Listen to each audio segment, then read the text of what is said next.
Բարի երեկո, Շանթյուղի եթերում դուք դիտում եք հորիզոնի հերթական թողարկումը։ Հայաստանի արտաքին գործերի նախարար Արարատ Միրզոյանը հեռախոսազրույց է ունեցել Հնդկաստանի արտաքին գործերի նախարար Սուբրամանիամ Ջայշանկարի հետ, քննարկվել է տարածաշրջանում ստեղծված իրավիճակը, երկուստեք շեշտվել է ճգնաժամային պայմաններում մշտական կապի եւ սերտ համագործակցության կարեւորությունը։ Կառավարությունը նախատեսում է 5 տարում 4.5%-ով կրճատել պետբյուջեի պակասուրդ, այս մասին այսօր մամուլի ասուլիսին հայտնել է ֆինանսների նախարարը Վահե Հովհաննիսյանն անդրադարձել է նաև Հայաստանի տնտեսության վրա իրանա-իսրայելական հակամարտության հնարավոր ազդեցությանը։ 2021-ից 24 թվականներին Հայաստանի տնտեսությունում միջինում գրանցվել է 8.1% տնտեսական աճ։ Նախորդ տարվա պետական բյուջեի կատարման վերաբերյալ տարեկան հաշվետվության եւ 2026-ից 28 թվականների պետական միջնաժամկետ ծախսային ծրագրին նվիրված ասուլիսում ֆինանսների նախարար Վահե Հովհաննիսյանը նշեց, որ Հայաստանի կառավարությունը մտադիր է առաջիկա հնգամյակում աստիճանաբար նվազեցնել պետական բյուջեի պակասուրդը, ներկայիս տարեկան 5.5%-ից 2030 թվականին հասցնելով 1%-ի։ Մեկ շաբաթ առաջ կառավարությունը ընդունեց միջնաժամկետ ծախսային ծրագիրը, որը էլի շատ էական փաստաթուղթ է, իմ կարծիքով բավականին հավակնոտ եւ խիզախ փաստաթուղթ է, եւ մենք պետք է մեծ ջանքեր ներդնենք ունենալու բյուջե, որը մի կողմից կնվազեցնի դեֆիցիտի մակարդակը, մյուս կողմից որևէ ձև չի վտանգի այն էական կարևոր ռազմավարական ծախսերը, որոնք ներկայումս իրականացվում են մեր բյուջեի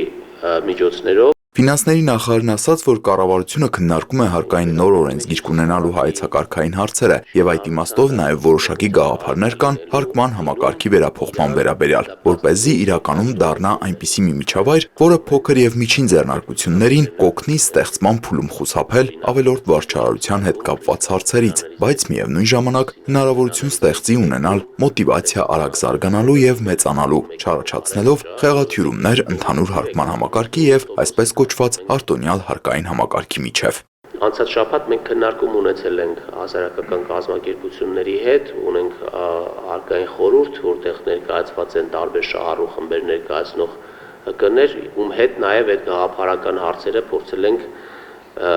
քննարկել։ Վահե Հովհաննիսյանն ասաց, որ բյուջետային փաստաթղթի մեջ տարբեր սցենարներ են ներկայացնում, գնահատվում է նաև ռիսկային սցենարի ազդեցությունը։ Նրա խոսքով, օրինակ, ռիսկային սցենարներից մեկի դեպքում տնտեսական աճը կարող է լինել 5.1-ի փոխարեն 1.3%։ Նախարարի կարծիքով Հայաստանի տնտեսության վրա Իրանի եւ Իսրայելի միջև հակամարտության ներկայիս թեժացման ազդեցությունը մեծապես կախված է ընթացիկ սրացման աստիճանից եւ տևողությունից։ Նրա համոզմամբ ազդեցության գործոնները բազմաթիվ են, ուստի պետք է հետևել զարգացումներին եւ հասկանալ, թե ինչ քայլեր անհրաժեշտ կլինի ձեռնարկել մեղմելու հնարավոր ազդեցությունը։ Ես ուզում եմ ուղղակի հիշեցնեմ, որ երբ ռուս-ուկրաինական պատերազմը սկսվեց 2022 թվականին, մենք ելնելով 14 թվականի մեր փորձից միանգամից սկսեցինք նայել վատ թարացման սցենարներ, բայց իրական կյանքը եղավ մի փոքր ոչ այդպես բարեբախտաբար եւ մենք ունեցանք ավելի դրական զարգացումներ դրա հետևանքով։ Հիմա էլ մենք չենք շտապում եզրակացություններ անել։ Անդրադառնալով Իրան-Իսրայել հակամարտության պատճառով հյուսիս-հարավ ճանապարհի շինարարության ընթացքի հնարավոր խափանումներին, ֆինանսների նախարարն ասաց իր տպավորությամբ, ճանապարհի շինարարությունը չպետք է որ տուժի, քանի որ այժմ հողային աշխատանքներ են իրականացվում եւ Իրանից ներմուծելու շատ բան չկա, թեև Հայաստան-Իրան սահմանի հետ կապված որևէ խնդիր Հովհաննիսյանի փոխանցմամբ այս պահին չկա եւ ամեն ինչ նորմալ աշխատում է։ Ֆինանսների նախարարն ասաց, որ հուլիսից բոլոր գերատեսչությունների հետ քննարկելու են իրենց բյուջեները, ծախսերի կառուցվածքն ու առանձին քաղաքականությունները։ Ակնհայտ է, որ որոշ ծախսեր պետք է կանգնեն, որպեսզի կարողանանք ուրիշ ծախսեր անել, որոնք անարդյունավետ են, ռազմավարական առումով կարևոր չեն, եւ այդ քննարկումներից հետո նոր պարզ կլինի մենք տեղ ունենք նվազագույն աշխատավարձ բարձրացնելու, թոշակների բարձրացումը որքան եւ ինչ միջոցներով է տեղի ունենալու։ Նշվեց նաև, որ կառավարության համար առաջնահերթ է պահել պարտքի բեռը 50%-ի շրջանակներում։ 2024 թվականին կառավարության պարտք հնացուցանիշը կազմել է 48%, 2023-ի համեմատ նվազելով 0.2 տասնորդական տոկոսային կետով։ Տիգրան Վակմյան, Հայկ Սուքիասյան, Հորիզոն։ Հայաստանում Միացյալ Նահանգների դեսպանատունը հայտարարություն է տարածել, որով զգուշացնում է, որ եթե Միացյալ Նահանգներում վիզայով սահմանված ժամկետից երկար են մնում քաղաքացիներն, ապա նրանց նկատմամբ կարող է կիրառվել Միացյալ Նահանգների մուտք գործելու մշտական արգելքը։ Հյուպատոսական պաշտոնյաներին ամբողջությամբ հասանելի են Միացյալ Նահանգներ մուտքի ու ելքի տվյալները եւ նրանք կտեսնեն նախկինում թույլ տված խախտումները, ասված է դեսպանատան Facebook-ի գրառման մեջ։ Հունիսի 14-ից 15-ը փրկարար ծառայությունում ստացվել են ահազանգեր Երևանում Շիրակի, Արագածոտնի, Լոռու եւ Տավուշի մարզերում ուժեղ քամու, Հորդառատ, Անձրևի եւ Կարկուտի հետևանքների վերաբերյալ ուժեղ քամու հետևանքով գրանցվել է ընդհանուր 38 դեպք, որոնցից մեկը Երևանում, 3-ը Արագածոտնի, 1-ը Լոռու, 33-ը Շիրակի մարզում։ Հունիսի 15-ին ժամը 16-10-ից սկսած քամու ուժեղացում եւ պտտահողմ է արձանագրվել Ապարանում եւ Լուսագյուղ բնակավայրում, որի հետևանքով վնասվել են շենք շինությունների տանիքներ, ավտոմեքենաներ, տապալվել են ծառեր ու էլեկտրասյուներ, ինչպես նաև արևային կայաններ ու ջրատաքացուցիչներ։ Ապարանի համայնքապետարանից ստացված տեղեկատվության համաձայն վնասվել են 20 բազմաբնակարան շենքի 86 առանձնատան, 3 դպրոցի, 1 մշակույթի տան, իրավապահ կառույցների 2 տարածքային ստորաբաժանման ու 24 կազմակերպության վարչական շենքի տանիքներ։ Որտեղ է եղել կրթվել է նորաձև է շարժման կանգառն այս անգամ եւ ինչ բանախոսություններ են հնչել, մանրամասները ռեպորտաժում։ Տարբեր տարիքի, մասնագիտության, հայացքների եւ փորձառության մարդիկ կրթվել են նորաձև է շարժման շրջանակներում, այս անգամ արտաշատում են հավաքվել։ Սա շարժման արդեն 41-րդ հանդիպումն է, եւ ինչպես վստահ են Իմ քայլը հիմնադրամում, մարդիկ հավաքվել են կրթության, ինքնազարգացման եւ գիտակից հասարակություն ձևավորելու գաղափարի շուրջ։ Հենց այդ գաղափարի զարգացմանը նպաստելու նպատակով էլ բեմում այս անգամ եւս երկու բանախոսություն է ներկայացվում։ Ներկաները նախ լսում են վարչապետի տիկնոջ «Մնացել ենք 5-րդ դարում» խորագրով ելույթը, ստանում մի շարք հարցերի պարզաբանումներ ու հետո հանգում նաև այսպիսի եզրակացության։ Մենք ինքներս պետք է վերափոխենք մեր երկիրը ու մտահոգվենք ու կարծում եմ այսօր այն ինչ որ ունենք, դա գալիս է նրանից, որ մենք ինքնակրթված չենք։ Այսինքն երկիրը գնալու է կործանման, ես այդպես եմ կարծում, եթե մենք շարունակենք այսպես մտածելով ամեն մեկս ինքներս մեր շահի մասին։ Պետք է ավելի շատ աշխատենք ու կրթենք մեր երեխաներին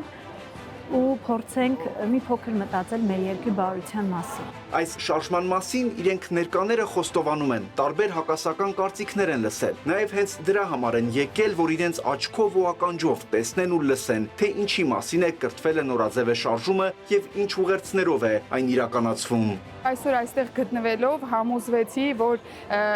վարչապետի տիկինը Աննա Հակոբյանը մեխը դրված էր հիմնականում կրթության վրա, որ մենք ինքներս մեզ փոխենք, փորձենք կրթվել եւ աշխարհին փորձենք ուրիշ աչքերով նայել եւ անընդհատ շեշտադրվում էր մեր անցած պատմության վրա, մեր 5-րդ դարից սկսած մեր պատմիչների վրա, այսինքն այդ շարժումը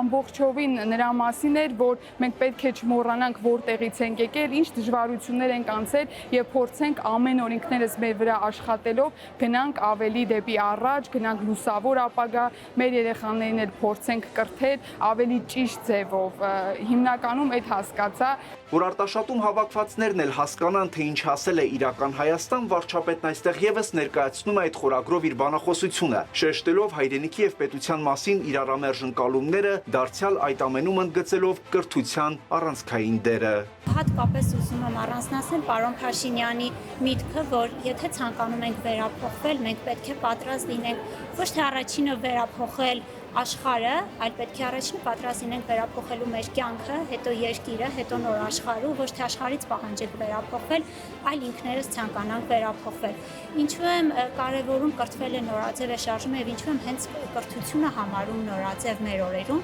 քանի որ եթե չլինի կրթությունը, մենք չենք կարող առերեսվել իրականության հետ ու ընդունել մեր սխալները։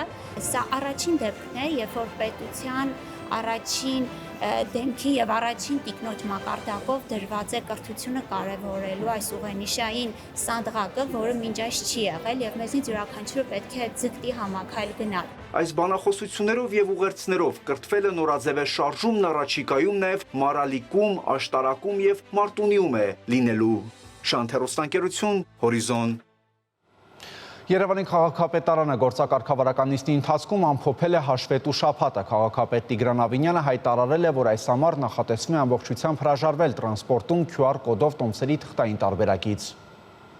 Նախորդ շաբաթ Երևանի ավտոբուսը սպասարկել է նախատեսվածից 112-ով պակաս։ Բացի թեր սպասարկումից շարժակազմերում արձանագրվել են նաև անսարքություններ։ Տոկոսային հարաբերակցությամբ ամենաբարձր անսարքության ցուցանիշն արձանագրվել է Ման Մակնիշի ավտոբուսների մոտ։ 80 միավորից 10-ը գտնվում է անսարք վիճակում։ Պայստամասերի խնդիր ունի էլի Ման Մակնիշը, էլի հանդիպել ենք անցած շաբաթ։ Քննարկել ենք այդ հարցը, մի քիչ տեխնիկական խոտաններ լայի հայտ գալիս տեխնիկաների վրա, մեկ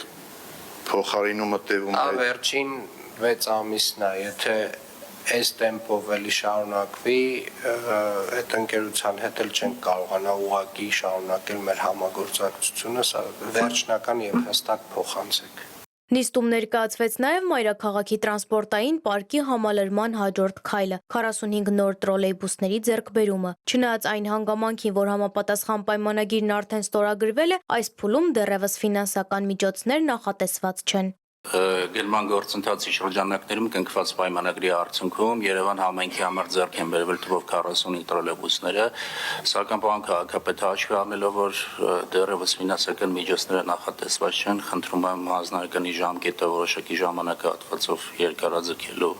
Ինչքան է մեր 6 ամիսը, դեռ 6 ամիսը ապրիլի 7-ին ենք ընկել պայմանագիրը, դրանից 6 ամիսը հոկտեմբեր։ Այո։ Ժամանակ ունենք, պարոն Հովհաննիսյան, մեր հաջորդ առաջնահերթությունը այս տրոլեյբուսներն են։ Սարգիս Մանուկյանը քաղաքապետին զեկուցեց, որ հաշվետու ժամանակահատվածում տոմսային համակարգում կատարված վավերացումների թիվը 87443-ով պակաս է եղել նախորդ ցուցանիշներից։ Տոմսային համակարգում վավերացումները բաշխվել են հետևյալ կերպ. տրոլեյբուսներ 87953, մետրոպոլիտեն 489167, ավտոբուս 1,813,901։ Թղթային տարբերակով QR կոդերի, այսպես ասած, վերացումը պետք է ապահովենք այս ամառվա ընթացքում, հետևաբար թելսալի մեր գործընկերների հետ հասկացեք, որ ամսվանից սկսած, ամենայն հավանականությամբ երևի օգոստոսի 1-ից սկսած, թղթային տարբերակով այլևս չպետքա գործի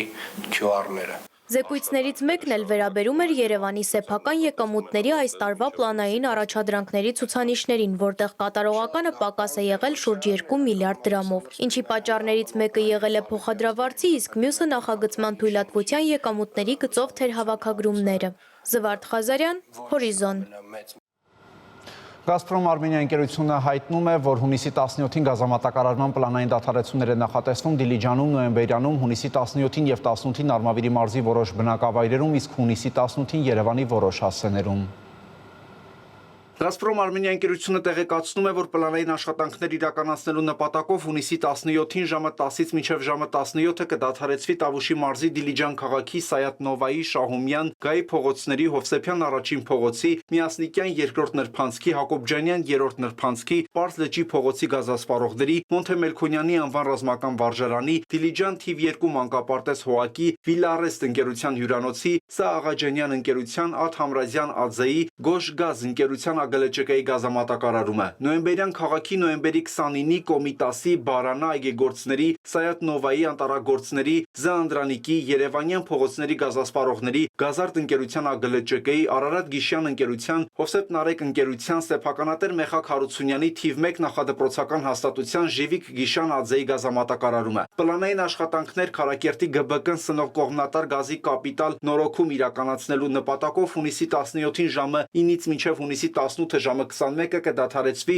Արմավիրի մարզի Դալարիկ, Լեռնագոգ, Քարակերտ բնակավայրերի գազասպառողների, Նորապատ ԱԿ-ի ԱԳԼՃԿ-ի, Գոդավար ընկերության ԱԳԼՃԿ-ի, Երևան Marmalade Industries ընկերության, Իջևանի գինու կոնյակի գործարան ընկերության, Կոտայք ՃՇՇ ընկերության, Քարակերտի քարաձուլման գործարան ընկերության, նշված բնակավայրերում գործող այլ տարբեր նշանակության հանրային կազմակերպությունների գազամատակարարումը։ Պլանային աշխատանքներ իրականացնելու նպատակով հունիսի 18-ին ժամը 9:30-ից մինչև ժամը 19-ը 19:30-ը կդադարեցվի Երևան քաղաքի Ավան վարչական շրջանի Ծարավաղբյուր փողոցի թիվ 55 կոտորակ 5, 55 կոտորակ 6, 55 կոտորակ 8, 55 կոտորակ 11, 55 կոտորակ 26, 55 կոտորակ 33, 55 կոտորակ 34, 55 կոտորակ 3, 55 կոտորակ 17, 55 կոտորակ 20 բազմաբնակարան շենքերի, հարակից առանձնատների գազասպառողների եւ հարակից տարբեր նշանակության հանրային կազմակերպությունների գազամատակարարումը։ Ընկերությունը հայցում է գազասպառողների ներողամտությունը եւ խնդրում պահպանել անվտանգության պահանջները։ Գազամատակարարման դադարեցումների մասին տեղեկատվություն ստանալու համար բաժանորդագրվեք Gazprom Armenia ընկերության Telegram-ի ալիքին։ Մեկ այլ հաղորդագրությամբ Gazprom Armenia ընկերությունը տեղեկացնում է. Gazprom Armenia ընկերությունը տեղեկացնում է, որ 2025 թվականի մայիս ամսին մատակարարված վերահաշվարկված բնական գազի եւ գազասպառման համակարգի տեխնիկական սպասարկման մատուցված ծառայության արժեքի վճարման վերջնաժամկետը 2025 թվականի հունիսի 16-ն է։ Հունիսի 16-ից հետո 3 օրվա ընթացքում վճարում չկատարած բաժանորդների գազամատակարարման դադարեցման աշխատանքները կսկսվեն հունիսի 20-ից։ Այսքանը կհանդիպենք ժամը 20-ին առայժմ։